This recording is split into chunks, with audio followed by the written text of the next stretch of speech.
Jean-Michel Blanquer, bonjour. Bonjour Jean-Jacques Bourdin. Ministre de l'Éducation nationale, Jean-Michel Blanquer, parlons du Covid évidemment. Combien de classes fermées aujourd'hui ? On est à un tout petit peu plus de 3000 classes fermées, donc ça s'est stabilisé à ce chiffre en cette fin de semaine. Un peu plus de 3000 classes fermées. Forte hausse plutôt. Forte hausse du Covid, des cas de Covid. École élémentaire, collège, lycée, puisque maintenant il y a un nouveau protocole. Il y a une. Oui. Le sujet se pose. On ne ferme pas une classe quand. Quand je dis des classes fermées, je parle de l'école primaire, puisque comme vous le savez, dans l'enseignement secondaire, il y en a très peu. Il y en a très peu du fait que les enfants sont vaccinés à 80% maintenant, enfin les adolescents. Les plus de 12 ans, et c'est d'ailleurs nous sommes un des pays d'Europe qui a le plus vacciné les plus de 12 ans, et nous pouvons en être heureux et fiers. Ça veut dire plus de 80% de nos élèves des collèges et lycées qui sont vaccinés, et donc des problèmes plutôt à la marge dans l'enseignement secondaire. Donc c'est à l'école primaire que, évidemment, les choses se posent le plus puisque les enfants ne sont pas vaccinés. Et là, le nouveau protocole que nous avons, qui, comme vous le savez, fait que on ne revient que si on a un test négatif. Oui. Eh bien, ce nouveau protocole fait qu'on ferme moins de classes que précédemment, mais en même temps, on fait beaucoup plus de tests. On fait 6 fois plus de tests. Vous vous rendez compte ? Les enfants avaient 3 fois moins de tests que les adultes avant les vacances de la Toussaint, et depuis le retour, c'est 3 fois plus de tests que les adultes. Oui, même si on manque d'équipes mobiles de laboratoire. Hein. Oui, enfin, il y a d'un côté les équipes mobiles qui représentent environ 200 000 tests par semaine, et puis de l'autre, les tests faits par les parents. C'est moins que prévu quand même, les équipes mobiles, mais bon. Non, les équipes mobiles, c'est parce que on en propose 400 000 et on en fait 200 000 parce qu'il y a 50% d'acceptation par les parents. Et donc on voit bien que la nouvelle méthode est vraiment très complémentaire parce que là, par contre, les parents sont très motivés pour le faire puisque c'est ça qui conditionne le retour à l'école. Alors, protocole sanitaire niveau 3, à partir d'aujourd'hui, ça veut dire quoi ? Ça veut dire port du masque pour les enfants à l'intérieur comme à l'extérieur dans les cours de récréation, sport collectif restreint, ça veut dire quoi à la cantine ? Bien, à la cantine, c'est une classe à la fois. Oui. Donc et rappelons que quand vous dites protocole 3, c'est pour l'école primaire. Hein, pour l'école primaire, oui. L'enseignement secondaire, justement toujours grâce au vaccin, reste en protocole 2.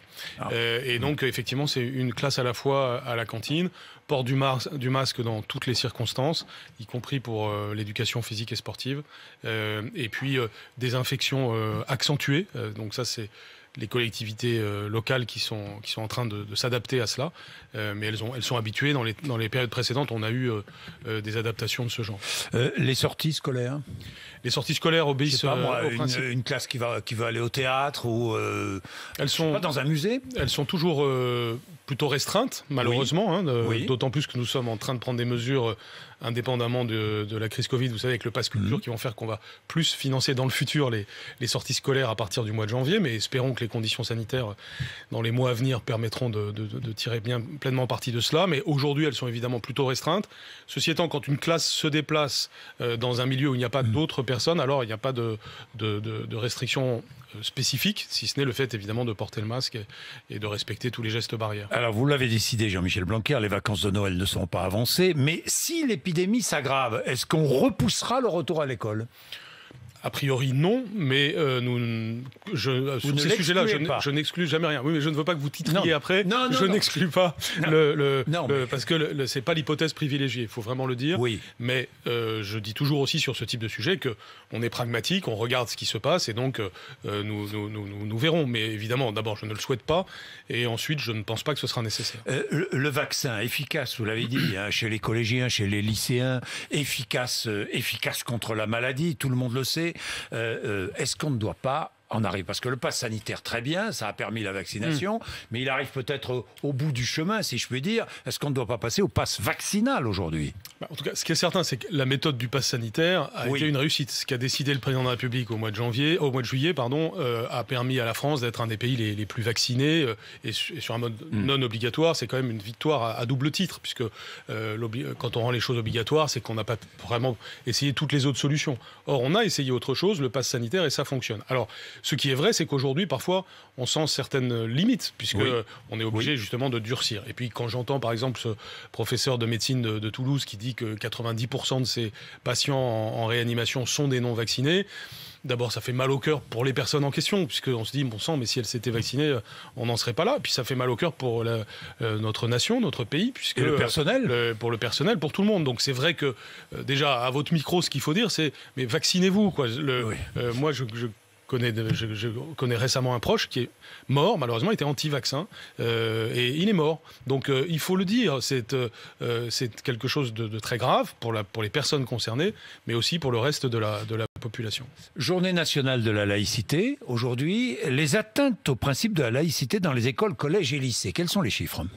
Alors là, nous avons pour ce trimestre eu 610 signalements qui sont remontés. Ce sont des chiffres qui sont à peu près plus stables, importants quand même par rapport au trimestre précédent. C'est vrai, tout à fait. C'est légèrement en hausse, avec deux raisons que l'on peut indiquer. D'abord, l'hommage à Samuel Paty a fatalement été l'occasion pour certains de montrer leur non-respect de la laïcité. Donc ça a été signalé et sanctionné. Par ailleurs, nous sommes de plus en plus fort et je dirais affirmatif sur le fait de signaler, et donc il y a forcément plus de signalements. Quand on regarde à l'intérieur de ces signalements, le point intéressant, c'est qu'il y en a un peu moins à l'école primaire que précédemment. Il y en a plus au collège. Il y en a plus, ça a augmenté au collège et baissé à l'école primaire. C'est intéressant à regarder parce que précédemment, dans les trimestres précédents, nous avions constaté une montée à l'école primaire. Chose qui m'inquiétait beaucoup parce que concrètement, ça signifiait soit de l'agressivité de parents d'élèves vis-à-vis du corps enseignant, soit des élèves finalement endoctrinés à la maison et qui, en classe, faisaient l'apologie du fondamentalisme ou qui refusaient telle ou telle activité. Eh bien, ces sujets-là, nous les prenons à bras-le-corps. Ce qui est très important, Jean-Jacques Bourdin, c'est de dire que depuis le début, depuis que j'ai pris mes fonctions, nous n'avons rien lâché sur la laïcité. Nous avons défini les normes avec la création d'un conseil des sages de la laïcité. Nous avons créé des équipes. Nous avons maintenant une formation systématique de tous les professeurs qui maintenant part sur tout le pays pour concerner tous les professeurs de France. Et nous avons une culture du signalement maintenant qui est installée et qui est faite pour lutter contre ce phénomène. Il n'y a pas de fatalité. Et d'ailleurs, j'observe que dans certains endroits, nous réussissons à gagner du terrain. Est-ce que la situation est bonne pour autant? Non. Et c'est pour ça qu'il faut ne rien lâcher, tout simplement. Ne rien lâcher, oui, mais j'ai quelques questions. Lors de la commémoration, après l'assassinat de Samuel Paty, 1 an après l'assassinat de Samuel Paty, combien d'incidents ? Alors, sur le moment, on en a vu 98. Et aujourd'hui, quand on prend du recul sur tout cela, c'est-à-dire des incidents qui ont pu avoir postérieurement et les signalements qui se sont faits avec du retard, on est autour de 200. Donc, 200 signalements liés à l'hommage lui-même. Et encore une fois, essentiellement au collège. Essentiellement au collège, c'est vrai. Oui. Évidemment, ils ne sont pas tous de la même gravité. Donc, ça, c'est quand on agglomère tout. Il y en a une dizaine qui étaient particulièrement graves, mais tous ont fait l'objet de suivi, parfois même avec les familles, parfois de signalements d'ailleurs aux cellules de lutte contre la radicalisation que nous avons créées à l'échelle des départements. Et ceci donc nous permet de montrer que la République est ferme sur ces sujets. Il n'y a pas de laxisme sur ces questions. Le phénomène existe, bien sûr, chacun le sait, et je suis le premier à le dire et à l'avoir dit depuis longtemps. Mais nous ne faisons pas que le constater, nous agissons. Il y a une réalité. Je regardais, et on va en parler ensemble, je regardais l'étude de l'IFOP pour la Ligue contre le racisme et l'antisémitisme, la LICRA, 1006 lycéens interrogés. Regardons certains chiffres, pas tous, mais certains. 40% des lycéens estiment que les normes et règles édictées par leur religion sont plus importantes que les lois de la République. Oui. 40% des lycéens. Et parmi ces 40%, il y a 30% de catholiques et 65% de musulmans. Oui. Vous vous rendez compte, 40% des lycéens qui pensent que la loi religieuse prime sur la loi de la République. Alors d'abord, il faut remercier la LICRA de faire de tels sondages, parce que moi, j'ai toujours été partisan de regarder les réalités en face. Donc je ne suis pas vraiment surpris par les résultats, parce que j'ai toujours dit qu'il y avait un phénomène. J'allais dire, Dieu sait que j'ai été critiqué sur ces sujets, qu'on a considéré que parfois que j'exagérais ou que j'en faisais trop.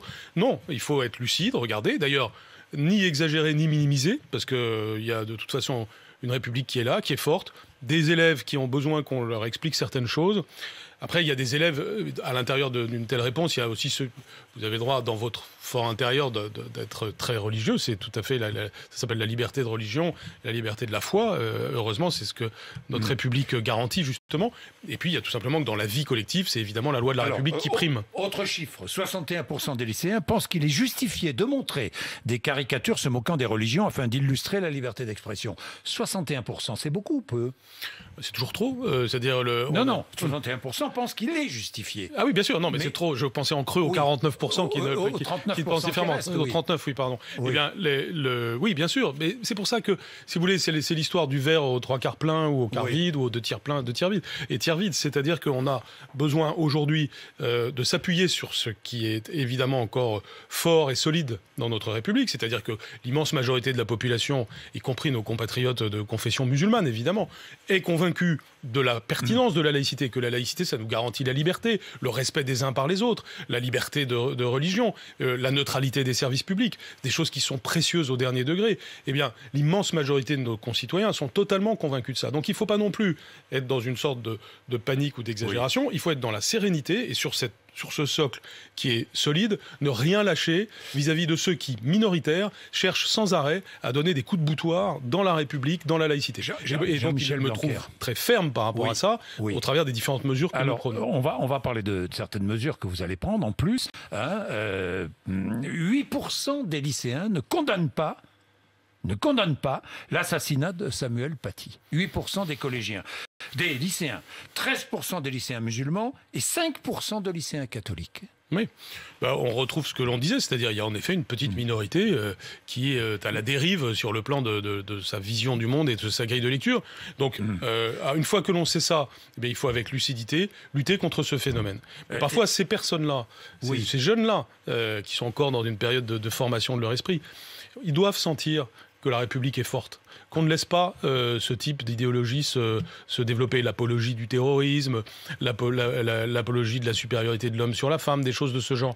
Eh bien, ces choses-là, en fait, ne sont pas acceptées dans notre système scolaire, et le message est parfaitement clair, et aujourd'hui nous nous sommes donné les moyens humains en particulier, de faire en sorte que ça cesse. Et tout acteur de l'éducation nationale, professeur ou autre, sait ou doit savoir que l'institution est là pour le soutenir ou pour la soutenir chaque fois qu'il y a des faits qui vont à l'encontre des valeurs de la République. Dernier chiffre avant de passer aux actes, 19% des lycéens souhaitent que soient servis des menus conformes à leur religion. 19% des lycéens, c'est tout de même assez important. Encore une fois, une petite minorité. Et cette minorité doit savoir que c'est pas... Oui, c'est ça. Et elle doit avoir une réponse ferme, claire, sereine, nette, précise, qui dit non. Pas de table organisée en fonction de la religion. Non, par exemple. Bien sûr que non. Ça existe pourtant. Pas de WC séparés. Après qu'il y ait des tentations chez certains élèves de se regrouper par communauté, ça existe bien entendu, et c'est ce que constatent bien des gens. Et donc c'est contre cela qu'on doit lutter, précisément par la mixité dans les établissements, par notre façon de parler de ces sujets, par l'esprit de fraternité, par les projets que l'on a, par le fait de mieux se connaître les uns les autres. Bref, qui est tout à fait le projet de l'école républicaine. Eh bien, c'est contre cela qu'on doit lutter, évidemment. Formation obligatoire de tout le personnel des écoles publiques à la laïcité, c'est ce que vous allez annoncer ? Oui, on l'a enclenché, ça y est. Vous savez, il y a formation obligatoire. Rapport d'un inspecteur général honoraire bien connu sur ces sujets, Jean-Pierre Aubin. J'ai retenu toutes les conclusions de son rapport. L'une des conclusions, c'est la formation systématique, non seulement des futurs professeurs, ça nous le faisions déjà, mais maintenant de tous les professeurs qui sont déjà en poste, donc 850 000 professeurs de France, qui ont vocation à suivre au cours des temps qui viennent des formations laïcité. Les contractuels. J'ai moi-même introduit ce cycle en parlant aux 1200 formateurs de l'ensemble de ces professeurs, qui ont eux-mêmes une vision commune, claire, nette, précise, fixée par le Conseil des sages de la laïcité, et qui est une vision, encore une fois, nette et précise de la laïcité, sans fioriture. Autre mesure ? Alors, des mesures, il y a le fait que nous avons désormais auprès de chaque recteur ce que nous appelons le carré régalien, c'est-à-dire des équipes dédiées sur 4 sujets: les valeurs de la République et la laïcité, la lutte contre la radicalisation, les violences et le harcèlement. Sur ces 4 sujets, vous avez les rectorats qui interviennent dans les établissements chaque fois qu'un établissement le demande. Chaque fois qu'on se sent un peu en difficulté par rapport à ces sujets, normalement, le mieux, c'est d'arriver à le régler en interne. Parfois, ça n'est pas possible. Eh bien, une équipe vient. Et encore une fois, la force reste du côté du droit. Et la République s'affirme forte et sereine. Bien, 3 choses. Est-ce que l'on va interdire les horaires différenciés selon les genres dans les piscines ? Je crois que c'est l'une des mesures qui va être annoncée. Vous savez, la loi confortant les principes de la République a évidemment traité la question du sport. Oui. Le sport, c'est vrai, peut être l'occasion d'une sorte d'entrisme communautariste. Et c'est la tentation que du fondamentalisme arrive par le sport. Et évidemment, nous n'en voulons pas. C'est pourquoi on a créé les contrats d'engagement républicains. Et on ne doit pas arriver à de la différenciation hommes-femmes ou à des manifestations de prosélytisme au travers du sport. L'exemple typique, c'est ce qu'a fait à juste titre la Fédération française de football. Elle a, dans son règlement intérieur, prévu qu'on ne pouvait pas porter le hijab dans des équipes de football féminines. J'ai vu qu'une association fondamentaliste attaquait cela devant le Conseil d'État. La Fédération française de football et Noël Le Graët savent très bien qu'ils ont mon entier soutien. J'en ai parlé d'ailleurs avec le président Le Graët, parce que le sport ne doit pas être la porte d'entrée des fondamentalismes. Donc pas d'horaire réservé en fonction du genre dans les piscines. En tout cas, c'est ma préconisation. Après, vous avez parfois des municipalités qui ont le pouvoir en la matière et qui sont tentées d'aller dans ce sens. Et évidemment, il faut condamner cela. Bien. J'ai un mot au passage. Tiens, le droit de vote à 16 ans, vous êtes favorable ou pas ? Non, mais je pense par contre qu'on doit avoir des phénomènes d'engagement à 16 ans. C'est pour ça qu'on a. Je pense que c'est. Vous savez, il y a le moment où vous êtes un enfant et un adolescent, puis le moment où vous devenez un adulte. L'école, avec la famille, vous aide à passer ces différents stades. Et c'est tout des rites de passage, d'une certaine façon, de la vie. Et il est très important que le civisme soit l'une des choses les plus importantes que nous transmettions à nos enfants. Et ce civisme, c'est cela qui va vous permettre d'être un électeur à 18 ans. Auparavant, vous avez du civisme sous d'autres formes que le suffrage. Et notamment maintenant le service national universel à 16 ans. D'ailleurs, tout le monde peut encore s'inscrire, j'en profite pour le dire. Tous les jeunes de 16 ans qui nous écoutent ou leurs familles doivent le savoir. Puisque le SNU, ça permet justement d'avoir une semaine où on est tous ensemble, là aussi, avec de la mixité sociale, la mixité des provenances géographiques et de tous ordres. Et on fait société, on fait République, on fait France ensemble. Et on apprend toute une série de choses sur le secourisme, la sécurité civile, l'amour de notre pays, son esprit de défense, etc. Et donc c'est moi aussi au travers du collège et du lycée que je souhaite que de plus en plus on ait des encouragements à l'engagement. C'est comme ça qu'on a créé des éco-délégués, des classes avec la gendarmerie, la police, les pompiers, bref, toutes ces choses qui doivent faire que nos enfants s'engagent dans leur pays et puis un jour, ils arrivent à maturité, à 18 ans, ils peuvent voter puisqu'ils ont eu ce sens de l'engagement. C'est en tout cas l'idéal qu'on doit avoir et cet idéal est en réalité très concret. Jean-Michel Blanquer, vous êtes ministre de l'Éducation nationale, mais vous avez en charge les sports aussi. Les États-Unis, l'Australie, la Nouvelle-Zélande, la Grande-Bretagne et d'autres pays décident de boycotter diplomatiquement les Jeux Olympiques d'hiver 2022 qui se tiendront à Pékin. Est-ce que la France va boycotter ? Il y a deux sujets. Il y a ce que nous disons sur la Chine d'une part et notre attitude sur les manifestations sportives d'autre part. Sur la Chine, la France est sans ambiguïté. Nous avons condamné, par exemple, les phénomènes de persécution de minorités, comme les Ouïghours, les violations des droits de l'homme. J'ai dit mon inquiétude par rapport à cette joueuse de tennis pour laquelle nous avons encore de large inquiétude sur ce qui lui arrive. Donc, là aussi, c'est pareil. Nous devons être fermes, nets, clairs sur le fait que nous n'acceptons pas. Nous allons en Chine. Mais le sujet du boycott des Jeux Olympiques, c'est une autre histoire. Parce que boycott diplomatique. Est-ce que la France va boycotter diplomatiquement ? La France ne le fait pas. Et de façon générale, ne le fera pas. Vous savez, si on doit maintenant organiser... Je voudrais que la réponse soit claire. Est-ce que la France ne le fera pas. La France ne le fera pas, mais je tiens à dire que nous devons toujours être très attentifs sur le rapport entre sport et politique. C'est un rapport d'ailleurs avec ce que je disais précédemment. Le sport est un monde en soi qui doit être préservé au maximum des interférences politiques. Sinon, ça peut partir dans n'importe quelle direction. Et on finira par tuer l'ensemble des compétitions. Donc, il faut condamner les violations des droits de l'homme en Chine, parce qu'il y en a et elles doivent être condamnées.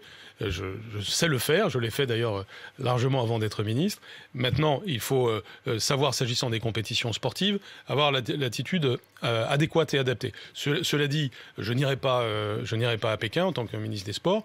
Roxana Maracineanu ira, de même Sophie Cluzel ira au titre des Jeux paralympiques, mais nous aurons des messages qui sont clairs sur le plan politique. Alors, dernier point, après le match de foot OL-OM, les sanctions, un point retiré à Lyon, le match à rejouer à Lyon à huis clos, ça ne vous concerne pas directement. En revanche, des décisions seront prises. Si, bien sûr, nous sommes jours. là de nouveau. Il est très important que les acteurs du sport soient responsabilisés sur ce type de phénomène. Ils le sont, mais il est important que les pouvoirs publics, que nous sommes, soient en appui des mesures qui doivent être prises. Et ces mesures doivent être extrêmement fermes. Qu'est-ce que vous allez décider ? D'ailleurs, il y a une spécificité du football que je veux signaler. C'est un phénomène qu'on trouve dans le football, et presque pas dans les autres sports. Et nous devons mettre fin à ce type de réalité, d'autant plus que quand on veut, on peut. Et c'est pour cela qu'avec Gérald Darmanin, avec Roxana Maracineanu, on a vraiment décidé, en partenariat avec les acteurs, et notamment la Ligue, de changer la donne dans les temps qui viennent, parce que c'est inacceptable pour tout le monde. Eh bien, nous donnerons les mesures dans quelques jours. Une mesure, par exemple. Il faut d'abord avoir un contrôle individuel des gens qui s'adonnent au hooliganisme, beaucoup plus serré. Donc il y aura des mesures à prendre, mais ça, je laisse le ministre de l'Intérieur le dire. Il y a aussi tout ce que nous devons faire en matière d'encadrement de ce qu'on appelle le supporterisme. La Roxana Maracineanu des choses très claires ces derniers jours, y compris, là aussi on retrouve les enjeux de civisme, si vous voulez, pour qu'il y ait une façon d'être au stade, que l'on connaît bien d'ailleurs, quand vous qui aimez le rugby. Moi j'aime le rugby et le foot, j'aime les deux sports. Moi aussi, je suis...